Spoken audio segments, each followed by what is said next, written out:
Good afternoon, everyone, and welcome to the first Rural Roundtable of 2024. My name is John Connolly, Senior Program Officer for the LISC Safety and Justice Team, and I will be your humble moderator for today. I think we've got a really great event today with a really exciting agenda around authentic community outreach and engagement, and look forward to that discussion. But before we get to the agenda, just a few housekeeping notes and meeting items that we want to go through first. Next slide, please. So a quick acknowledgement and disclaimer that this project is supported by the Bureau of Justice Assistance, Office of Justice Programs, U.S. Department of Justice. The opinions, findings, and conclusions and recommendations expressed in this program are those of the author and do not necessarily reflect those of the Department of Justice. Next slide, please. So just a few event logistics. Reminder that this event is being recorded. We will have a very brief survey link that we'll share with you at the end of the event. And I know folks get asked to fill out quite a few surveys on a regular basis, but I would hope that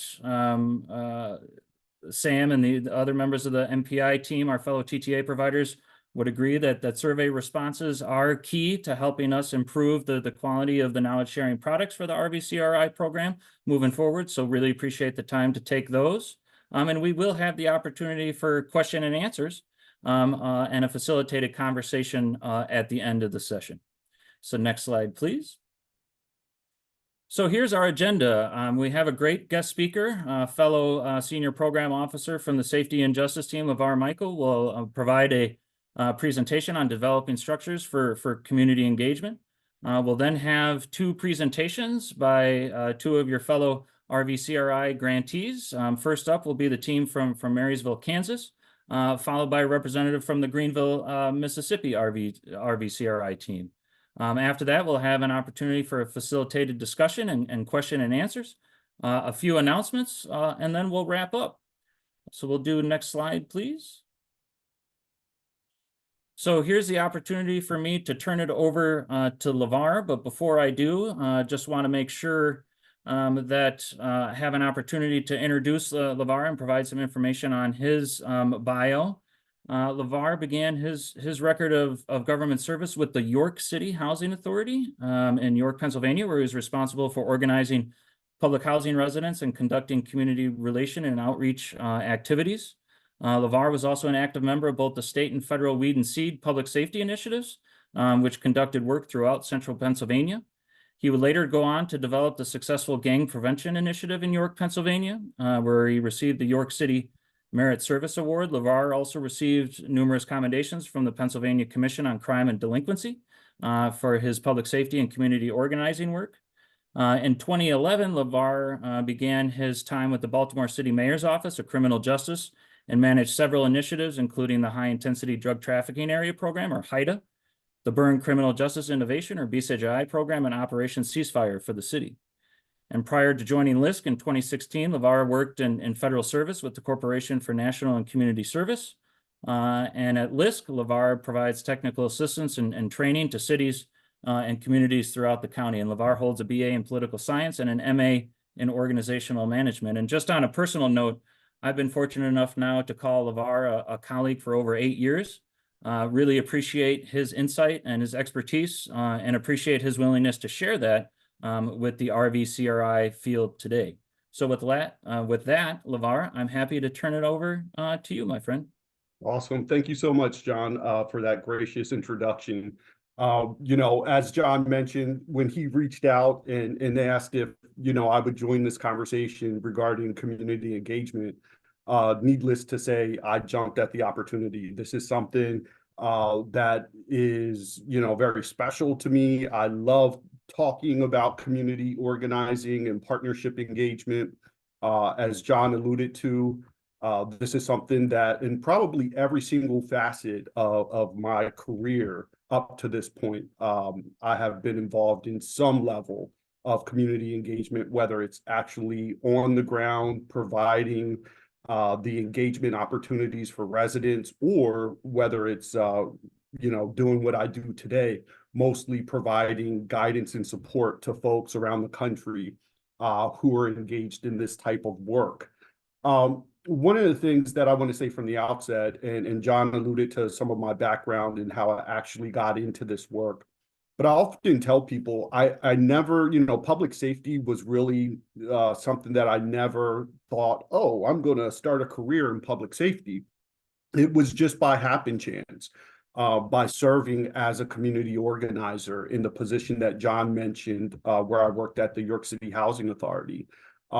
During that time, my job, my position entailed, bringing resources into the community, engaging with community residents, helping to develop community neighborhood associations.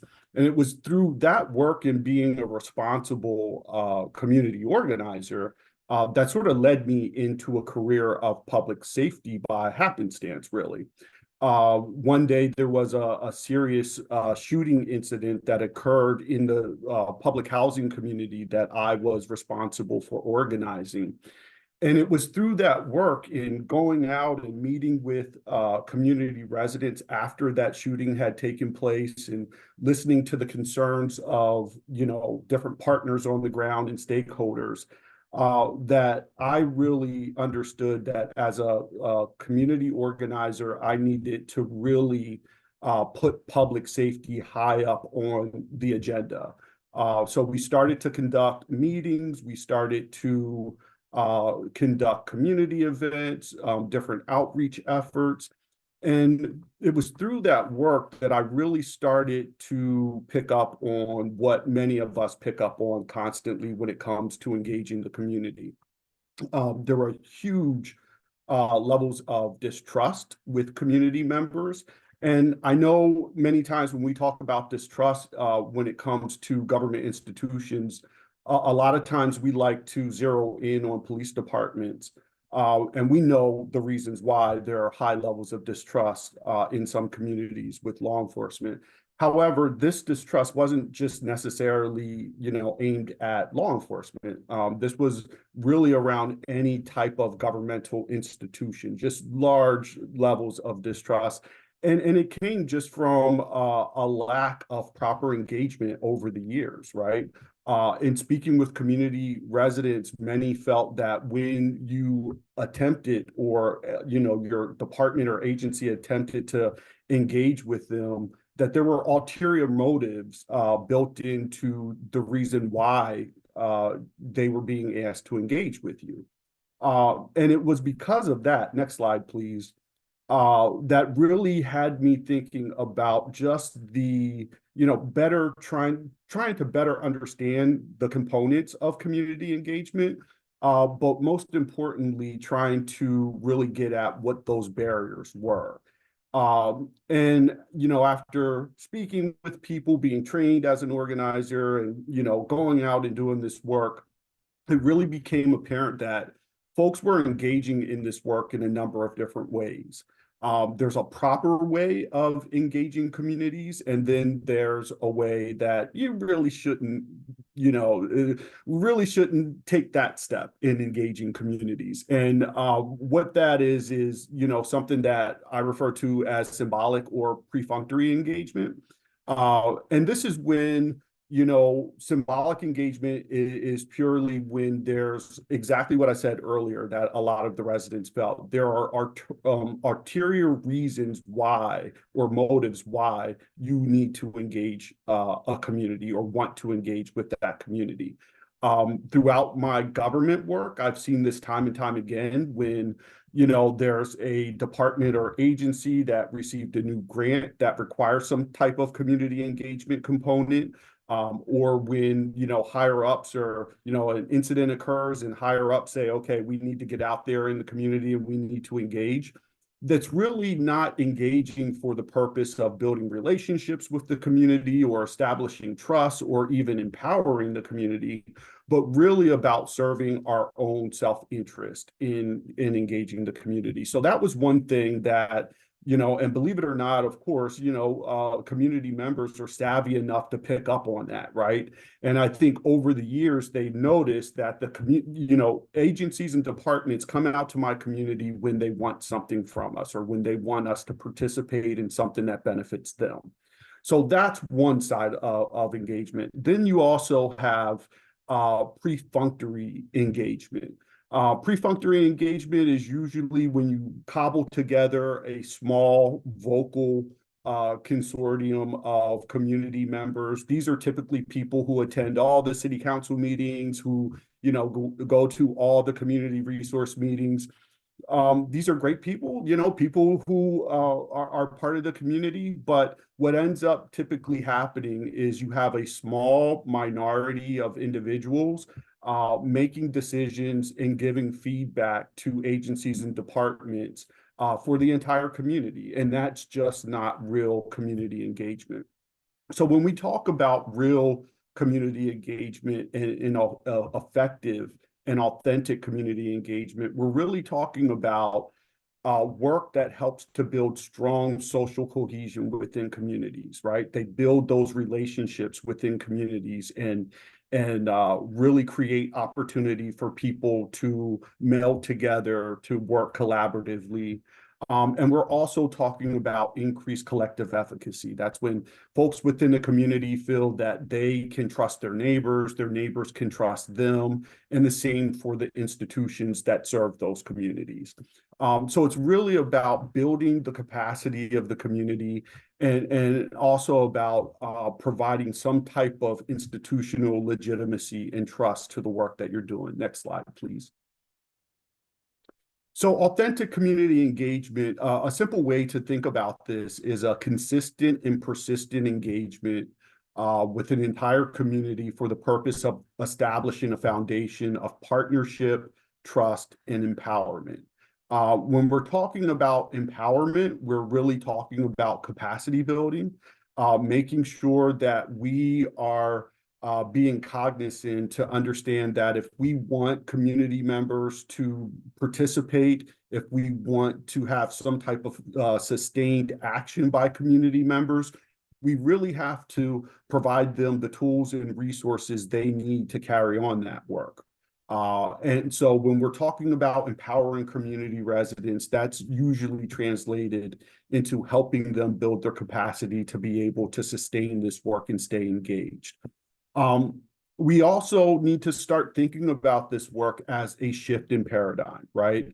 No longer can this be doing business as usual. I think in a lot of the stories that I told, some of the stories I mentioned earlier, with some of the residents just feeling that there were ulterior motives as to why they were being asked to participate in engagement projects.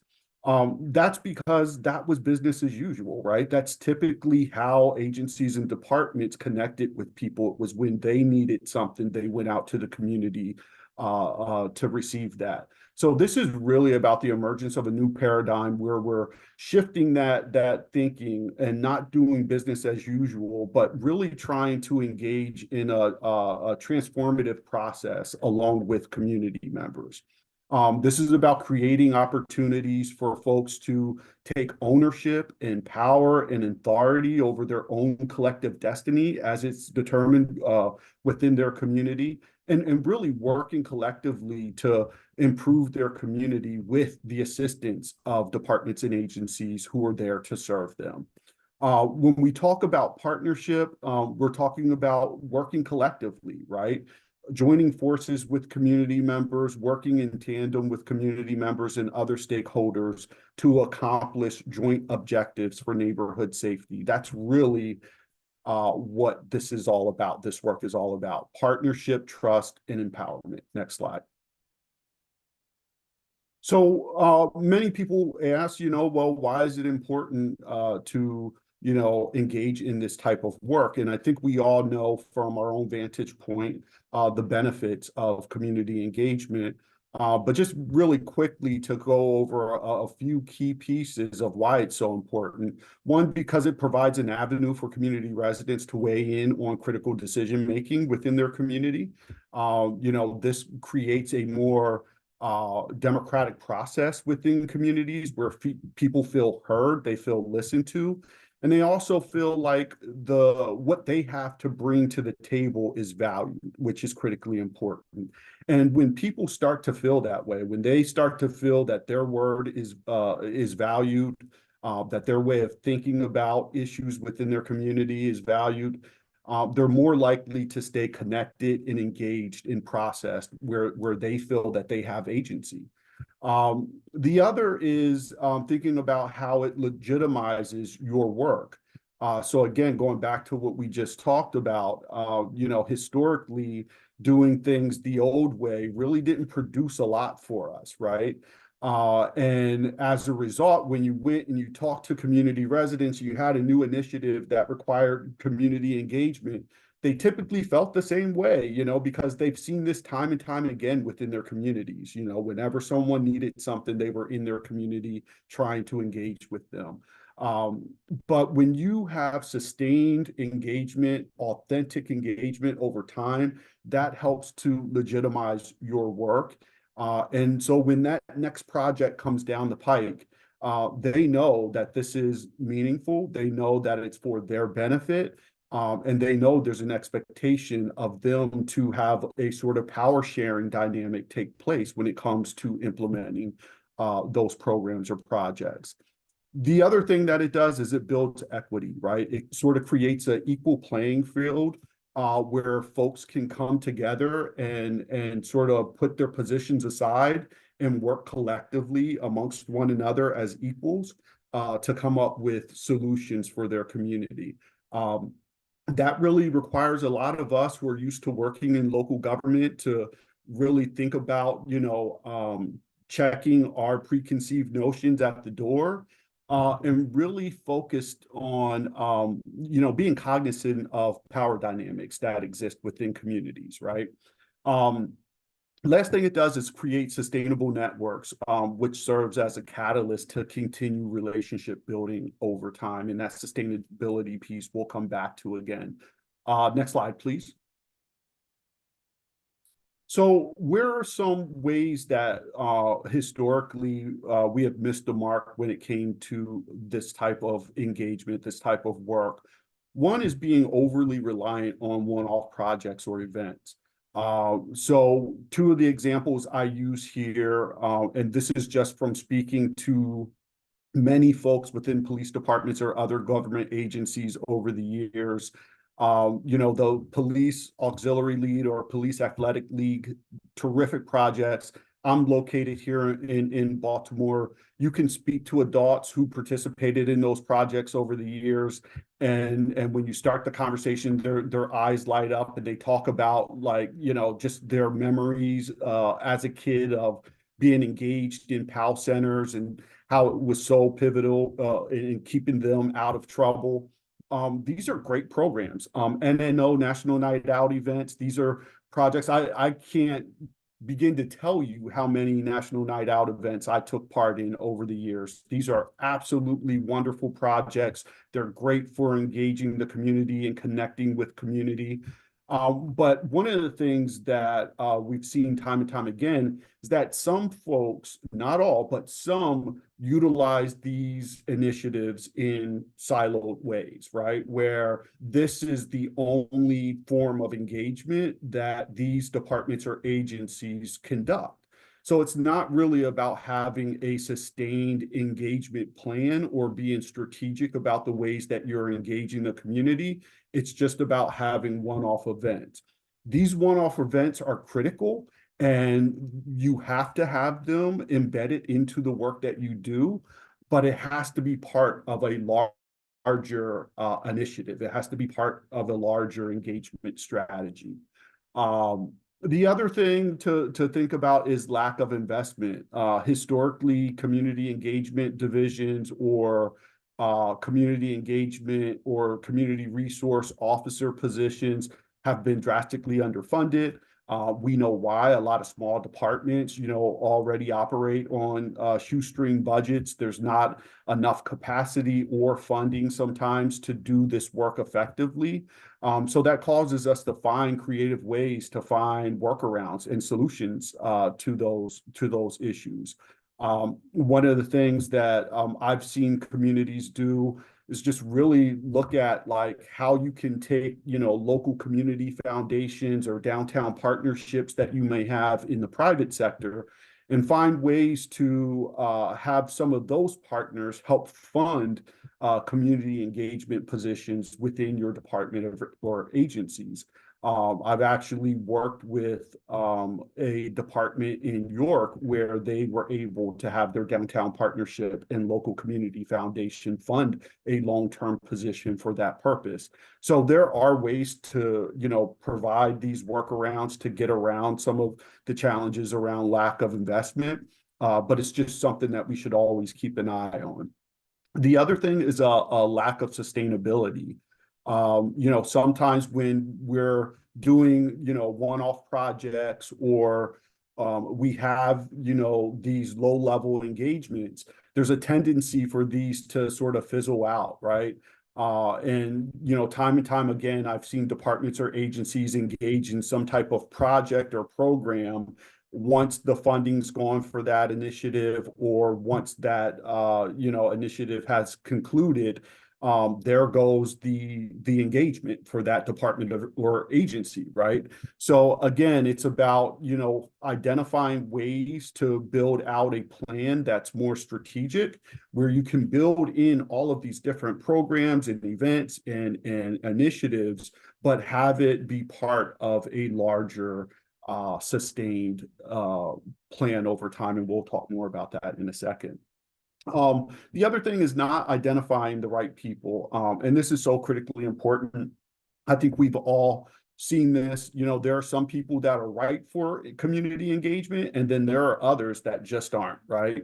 So it really becomes, important for us to make sure we're identifying the right people to have in these positions, people who really have that skill set and have the capability of developing relationships with others, someone that, has a personality that definitely is, conducive to building relationships and trust.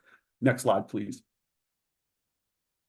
So now I want to talk a little bit about like, what are some steps that could be taken to really build out community engagement, impactful community engagement strategy. And part of what I've seen over the years, these are just a few items that I've seen be extremely effective. One is, so this whole notion is about co-creating effective public safety, right? And you can do that work in a number of different ways. One is co-learning opportunities. Believe it or not, these can be extremely effective in helping to build trust and relationships between local law enforcement and community partners. I just had the opportunity a couple of weeks ago to sit in on a safe growth training, a 3-day training that brought, service providers, community residents, and local police partners together around the table to strategize crime prevention through environmental design strategies. And it was just so awesome to see the connection that the officers there were making with the community residents. I know we've all probably taken part in different trainings over the years where you build relationships with people that are sustained over time. There's some people I've had trainings with that I still talk to. I mean, years ago had trainings with and still talk to those individuals to this very day, right? So never underestimate the ability of co-learning opportunities to help build those bridges and bring people together.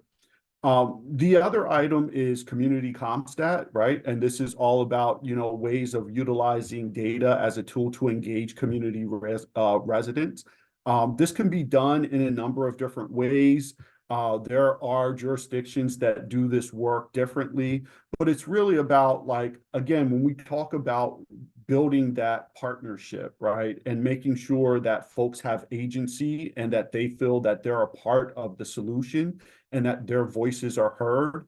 What a great way to exemplify that than by having community residents engaged in a process that typically would be done by law enforcement alone, right? Having these CompStat meetings. Well, opening that up and bringing the community into that process really can go a long way to show folks that they are part of the solution, right? So it's a very effective engagement tool. The other thing to really focus on are any opportunities for collective problem solving. Collective problem solving and action research is all about, looking at issues within a particular community, bringing partners and stakeholders together to analyze data, to work through issues, to really get to the bottom of what's driving these community issues and problems, and then working collectively to come up with solutions. These type of approaches go a long way in helping, again, people feel like they're part of the solution, they're part of this process, and it just works to it goes a long way in helping to just, bridge those gaps when it comes to lack of trust within community. And this was something that we've seen on our team go a long way in helping to sustain that trust and connection long term. And then the last piece here is any opportunity for participatory policing activity. Many of you may recall, and probably still do to this day, the very lower end of that would be ride-alongs, right? Something that has been done in police departments and different agencies and departments for years. But it's definitely an effective tool in getting community to, one, trust you and trust the work that you do, but also shows that, they're part of that solution as well. There are so many different elements aside from like ride-alongs that go into participatory policing, and we're more than happy to share additional information with you on that if you're interested. Next slide, please. So what are some ways that you can standardize engagement in the work that you do or your agency or department? A couple of quick pointers. One is enshrining some of these standards in policy, right? So making sure that, if you have policies and procedures that really mirror the work that you want to do on the community engagement side, that goes a long way in showing people, one, that you're serious about long-term engagement with the community, but it also sets a standard within your department or agency. So making sure that you're building out those policies and procedures that link back to what your goals and objectives are around community engagement. The other thing is looking at roles and responsibility. It's critically important, and we talked about this earlier, whether that's having an officer assigned to community engagement or a civilian staff assigned to community engagement. It's always important to have someone play that role and take the lead. But at the same time, I think, and this is about shifting that paradigm, right? Not doing business as usual. It's important now to understand that the expectation should be that everyone in your department, everyone in your agency plays a role in that engagement process, right? So it's really helping people to understand that they're all part of this, right? They're all part of that community engagement solution, but also they have to be shown what their roles and responsibilities are as it relates to achieving those goals for your department and agency. And then the last thing is just making sure that this type of work engagement is reflected as part of your mission as a department. It's critical that if this is something that you really want to achieve and do good at, then it has to be part of the overall mission of your department and agency. Next slide, please. Again, with standardizing engagement, as you could imagine, communication is a big piece of that. And especially in the era of social media that we live in, It's really important to think about some creative ways that you can enhance your communication with the community. So two areas here: developing a feedback loop, that's information that's coming back to you, and then sharing information, that's information that you're disseminating to the community. When it comes to having that feedback loop, it is so critical not to be siloed in your work to the point where you're not, in touch with what's happening out there on the ground with community residents. A way to get around that is making sure that you're being mindful about establishing lines of communications with community residents and making sure that you're building out mechanisms for sharing information, offering feedback, and discussing community issues with community residents. One of the things that I've seen recently departments do is conducting periodic social media polls, right? So what are some things that you would like to see done better with your police department? What are some things that, we're thinking about some summer, some events for the summer? What are some things you would like to see your police department or this particular department or agency do within the community, right? So really finding every opportunity to get that feedback from the community. Secondly, sharing information. Again, that's information going out, right? Being mindful to have something established where you can constantly, whether that's newsletters, community meetings, or events, or other types of social media or branding, making sure that you have a structure set in place for being able to properly disseminate information to the community. And then lastly, accessing information, it goes a long way. John talked about, the importance of conducting the survey after this webinar. Data is important, right? We need that information to be able to know the impact that we're having. Conducting, stakeholder interviews or focus groups or conducting surveys is such an important piece of the work of staying connected with community, being able to keep your finger on the pulse of what's important to the community. So really building out some of that stuff. And again, in an age of social media, some of this stuff can be done very quickly via social media. So just being creative and thinking about ways to enhance that end of your work. Next slide, please.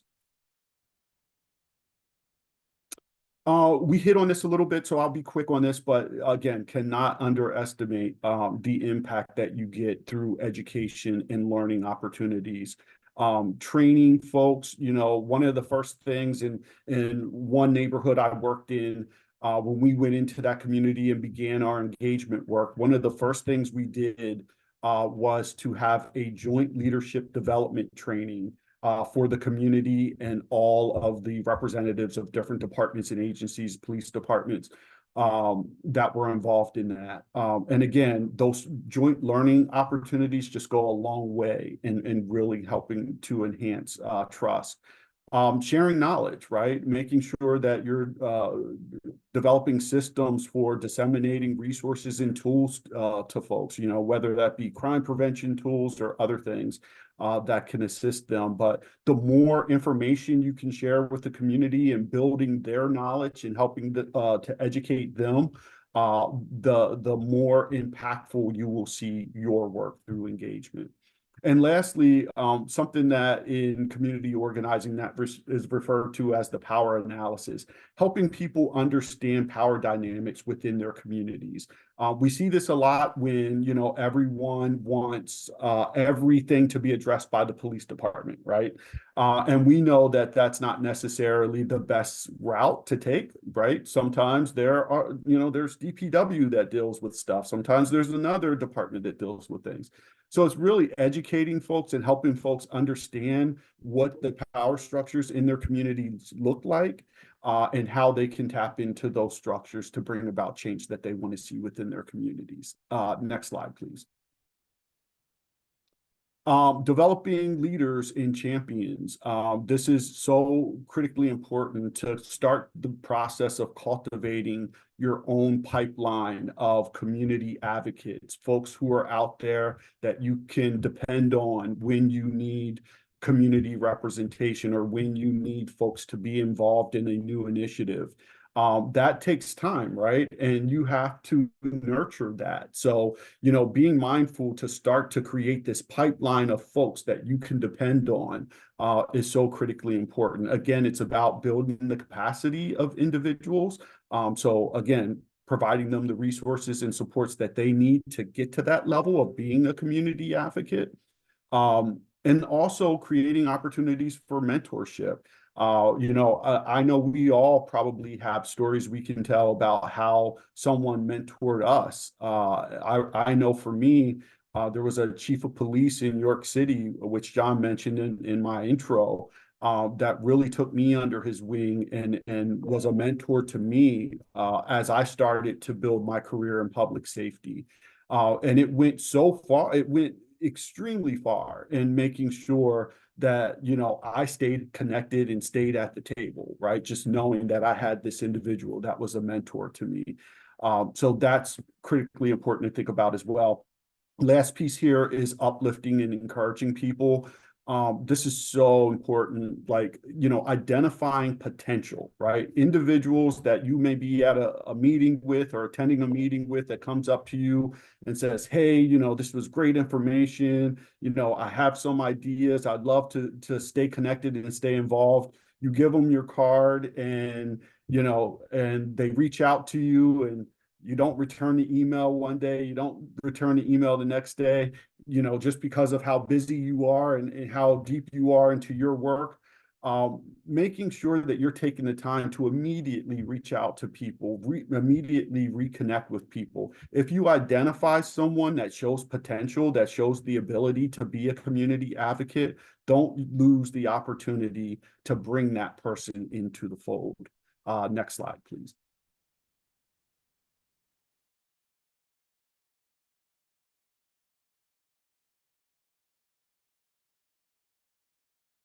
This community. So I'm going to go through these pretty quickly for the sake of time. But one way to start that process is by looking at conducting community asset mapping, right? This is really something that helps you identify the strengths and needs that exist within your community. What are the gaps that exist? And it's a process that involves categorizing and mapping community institutions, individuals, and associations, right? So you have these people, these institutions that you can depend on to be part of your engagement initiatives. So places like when you're talking about institutions, schools, libraries, churches, etc., individuals that show that potential, right, to want to stay involved, or individuals that have particular skill sets that you think would be critically important. At the end of the day, the goal is really to, look at ways to develop a database of assets that are in your community, to understand resources that are missing within your community, and to identify what resources are not being utilized or underutilized. Next slide, please.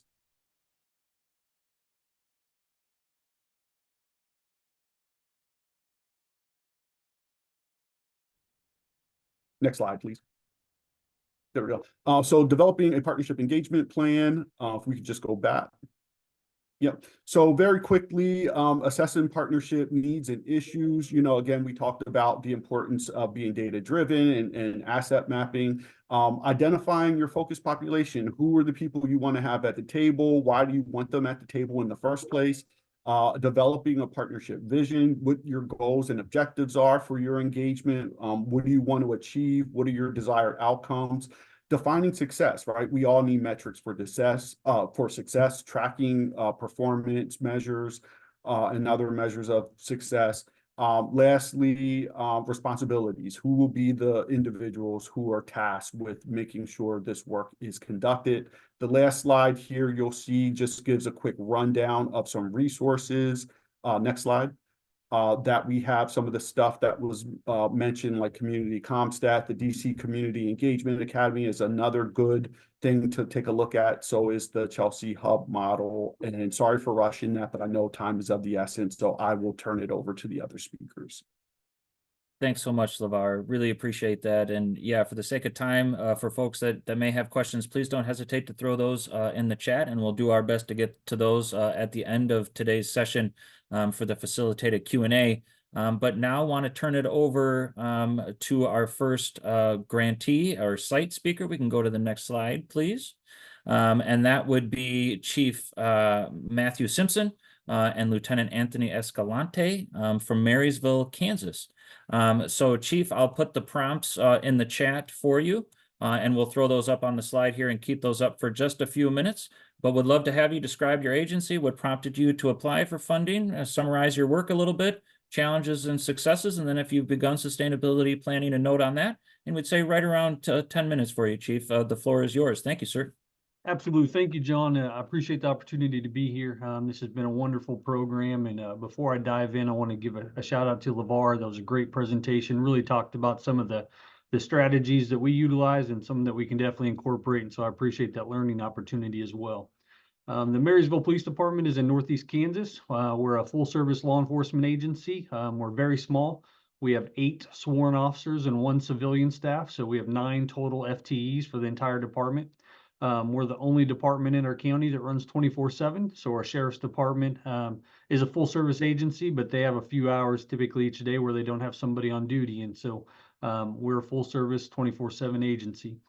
We are CALIA accredited, internationally accredited through CALIA. We are the 2nd smallest agency in the United States to be CALIA accredited with 8 sworn, the smallest being 6. And so we really see that as an opportunity to grow and to not only evaluate what we're doing well, but what we can improve on. And so we don't see any kind of big challenge as a hindrance. We see it as an opportunity. And that's what I love most about this agency in this area. So we try to be very community focused, and a lot of the things that were talked about in LIVAR's presentation is our number one goal is going to be to build cohesion with our community, right? That's first and foremost. We are only as powerful as our community allows us to be, meaning we can only do the job with community support, right? And so it's definitely a teamwork, and that's what we practice and what we preach each and every day. We applied for RVCRI funding for a couple reasons. One, we saw it as an opportunity to see what we're doing well and what we can improve on. And so we knew that if we were in a grant program for small rural violent crime reduction, that we could not only see what we did well, but we could look at all these other agencies entities. And we could say, okay, this person is doing this great, and this person is doing this great. And we want to pick this piece from this person and pick this piece from this person and try and bring that back and be the best version of ourselves. So the funding was absolutely nice. Don't get me wrong. The $150,000 supported so many initiatives for us that we are just beyond thankful for everything that RVCRI has done for us. But it was really that piece to look at, hey, what are other agencies our size doing? And so we were proud to apply and be part of this cohort. Third question is summarize our program. So our program kind of went into several different categories. One, we wanted to increase our response to violent crime, and that incorporated our equipment, our technology, and our education. And then we wanted to take those pieces out to our community as well. So we didn't want to go to a training class and simply say, okay, box checked. So we brought that training class back. We taught other officers. We hosted community events. We shared on our Facebook page. And so we've tried to really engage with our community, all those little pieces and how we utilize that funding opportunity.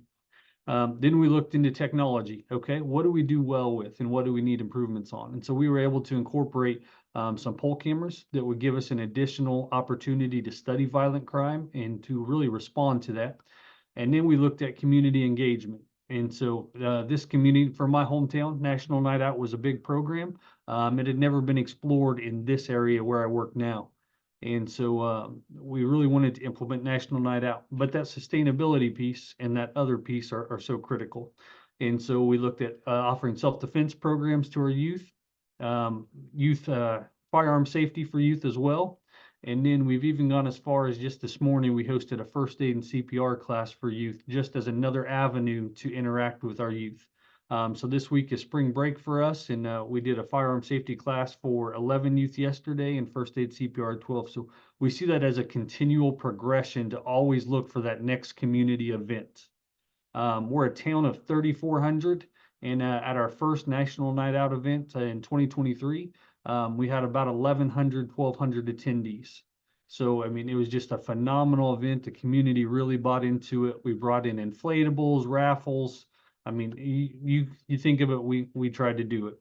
And so, yeah, those were some of the great things. For the last couple questions, turn it over to Lieutenant Escalante. He's our admin lieutenant, leads all of our criminal investigations, and is in charge of this grant for our department. And then I'll be happy to answer any questions after he's done. Well, Chief spoke a little bit about our successes. We really do what I believe is a pretty superb job of making community engagement woven into the fabric of who we are as a department. So these things that we brought forth, like National Night Out, it was just one of those additional things. But one of the struggles that we found is both Chief Simpson and I are from a bigger town, and we had to educate the community on what's even possible. And so most people here didn't even understand what National Night Out was. They had no concept of us teaching a self-defense class. And so the first couple of times running through those things, it was difficult. Here not too long ago, we were invited into the high school and we taught a 4-part self-defense class for an entire class. So part of that is educating the community on what's even possible as far as community engagement goes. Some of the other things that we struggled with, he mentioned the poll cameras, and initially we had a great relationship with Evergy, our power company, and got approval to order the cameras. And in the process of ordering them and them getting here, Evergy changed their policy. They required a court order. So we had to go educate our county attorney on what was actually appropriate and when we should use a subpoena versus a search warrant, and ended up figuring out our workaround. And so now we're able to use them. One is deployed currently. One is set to be deployed later today or tomorrow. And we've used it to solve felony level cases.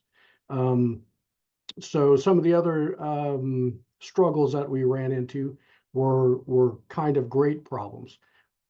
Part of what we did with this is training. And so, a team of 8, anytime someone's gone, it makes it kind of difficult. So one of the things that we focused on was leadership within the organization. And we selected Northwestern as one of the leadership training components. We elected to send 4 through training, and you can't have 4 gone at one time with a team of 8. So what we elected to do was use their online platform, and then stagger each one of us quarterly to get us through the Northwestern Staff and Command School. Then we focused on getting everybody else at the officer level to technical skills that revolved around solving violent crime. So we worked pretty hard at that, still running into some scheduling problems. So that's certainly one of the issues that we've got to work around. Then one of the other things we implemented was MDTs, and a lot of the ways to leverage technology and maximize our ability to be out in the field. And so one of the things we had to work through is, what does success mean when you're implementing an MDT program? So thankfully, Sam was a great resource. We talked through how we come up with metrics and how we measure those successes. And so my suggestion to anybody that runs into those kinds of things is leverage expertise like Sam. Without her, I don't know that we would have came up with anything workable. We probably would have came up with some pretty decent ideas, but Sam was fantastic. Reggie helps us make sure we get everything put in place and turned in appropriately. So the team that we're working with has been a great success, I think, as well. And so that brings us right up to our 10-minute mark. And I think we've covered some successes and some struggles. And anything that you guys have for feedback or questions, we'd certainly be open to answer them. Thank you so much, Chief and Lieutenant. And Sam, happy to allow you an opportunity to add in, if anything, that you'd like to provide on the work there with Marysville. And sincere apologies, I didn't recognize Samantha and Reggie at the top of the webinar today as our fellow TTA providers for the RVCRI program, and they've been fantastic to work with from a fellow TTA perspective. So just can't agree with you enough there, Lieutenant. But anything you'd like to add, Sam, before we switch to the next grantee speaker? No, thanks for the opportunity. And Marysville, of course, Chief and Lieutenant, thank you so much for your partnership on this as well. And John, I'll turn it back to you. Thanks so much, Sam. So let's turn it over to our next grantee speaker. Particularly excited about this opportunity. We weren't able to have a representative from the Greenville, Mississippi Police Department join us today, but we have a very special guest, Mr. Justin Birch, President and CEO of the Washington County Economic Alliance and the Delta Compass, which has been a long time community partner of Greenville PD. As well as being a leader in comprehensive community and economic development throughout the Greenville metro area and the Mississippi Delta region as a whole. So Justin, I'm happy to turn it over to you, sir. And I should note, Justin is a fellow or former rural LISCer, so has a deep appreciation for all things rural and what rural communities face and the opportunities before them. So thanks, Justin. Yeah, no worries. And hi to all of the country cousins on the call today. So I am Justin Birch. I do lead Delta Compass and Washington County Economic Alliance in the Mississippi Delta. We are a rural community of about 30,000 that intersects with the BIPOC population. So we are a majority minority community. And as you can imagine, all things Southern, some of the stigmas definitely fit. So some of the things that we tend to fight within our communities is historic discrimination policies against Black and Brown people, measures around equity and justice. In addition to that, figuring out what has evolved now into what we would all call the criminalization of poverty. So a lot of the population that we serve is low to moderate income. We have been a distressed community for over 3 decades, but we are a community that has a vision, and no matter what's been thrown at the Mississippi Delta over the years, the resiliency of the people continues to just strike me every day since I have moved here. So I think a couple of really good points were brought up by LeVar early on, where I think we can really baseline the work and looking at sort of what that pyramid looks like as you're building this. It's to start with community. And that was one of the things we learned as being a rural town, going after some of these large scale federal grants and philanthropic opportunities, was we had to understand the value of steps. And first and foremost, working with the Citizens Institute on Rural Design under LISC partnership with HAC, they offer technical assistance for you to bring in community to inform your process. So that is always the first and foremost conversation that we recommend that happens. And as we created our public-private partnership between us, drug court, youth court, and our first responders, it was really important to us that we worked exclusively with and through community as opposed to doing upon them. So I really feel like this was community voice that generated upwards. As you can imagine, and I think this was really hit on with the case example in Kansas, we are a small police department. There are limited tax resources in an impoverished community. There's limited tax resources within rural communities. So looking to the future to figure out how we were going to be a viable 21st century economy and a safe one, we really had to start looking at how we could infuse AI and technology into policing practices. So through our RVCI grant, we have worked to get 21 SkyCop cameras that will be located within Greenville, Mississippi, which is the Delta's largest community. That was extremely important to a number of folks, not only for the folks who call it home and have housing here, but also a lot of our businesses and industry wanted to see that so that we could actually go deploy reinvestment strategies for adaptive reuse of our community. I think a couple of other really cool things kind of leveraged and emerged out of the technical assistance we received from LISC Safety and Justice and their partners and affiliates like National Policing Institute, was we were able to go after some additional capacity building dollars and really frame our efforts through justice through design. So we were also the recipient of $800,000 from the Burns Criminal Justice Institute, which is helping us with some placemaking initiatives, some racially inclusive initiatives downtown to make sure that BIPOC populations also have access to capital stacks and to technical assistance, as we don't want our central business district to look like Mississippi did in the Jim Crow era, where it's just white owners in a very Black neighborhood throughout it. We really wanted to see some BIPOC leadership in terms of our business community and housing development, but also return it to just being a really good quality place to live, where Black residents felt like they could spend passive time. They could go get a meal, they could grocery shop, they could look at clothing or shoes, and not only participate better in commerce, but actually lead it. So that has been a really fun program for us to initiate. We also came on as the Aspen Forum for Community Solutions Institute's backbone partner for Opportunity Youth.